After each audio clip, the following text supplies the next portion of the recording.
उन्हाळा म्हटलं की आईस्क्रीम आणि कुल्फी तर हवीच, पण हीच कुल्फी आपण डाईटसाठी स्पेशल बनवली तर चला आज आपण डाईट स्पेशल कुल्फी बनवूया. इथे घेतलेले आहे साधारणतः 15 बदाम, 10 ते 15 घेतलेले आहेत काजू. काजू आणि बदाम आपल्याला 50 ml दुधामध्ये अर्धा तास भिजत टाकायचे आहेत. इथे मोजून 12 खजूर घेतलेत, त्यालासुद्धा 50 ml दुधामध्ये आपल्याला भिजत टाकायचे आहेत. आता थोड्या मी केशराच्या काड्या घेतल्या आहेत, त्या याचिक आहेत. साधारणपणे अर्धा तास हे भिजणं गरजेचं आहे. आता मिक्सर जारमध्ये बदाम आणि काजूची एकदम फाईन पेस्ट करून घेऊया.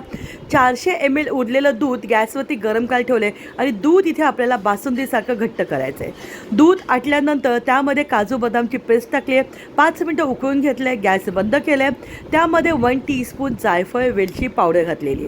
आता हे जे आपण खजूर ठेवले होते सोक करायला, त्यालासुद्धा मिक्सरमध्ये पेस्ट करून घेऊया.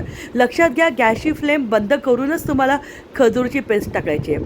रूम टेम्परेचरवरती पूर्णपणे थंड झाल्यानंतर आता ह्याला मिक्सर जारमध्ये घेऊया. त्यामध्ये 1 टेबलस्पून मी मध घातलेला आहे आणि 50 ग्रॅम इथे घातलेला आहे पनीर. पनीर नको असेल तर तुम्ही इथे 50 ग्रॅम खवासुद्धा घेऊ शकता. मिक्सरला चर्न करायचं आणि कुल्फी मोल्डमध्ये टाकून फ्रीझरमध्ये कमीत कमी 24 तास तुम्हाला सेट करायचं आहे. तयार झाली अप्रतिम चवीची शुगर फ्री अशी डाईट स्पेशल कुल्फी.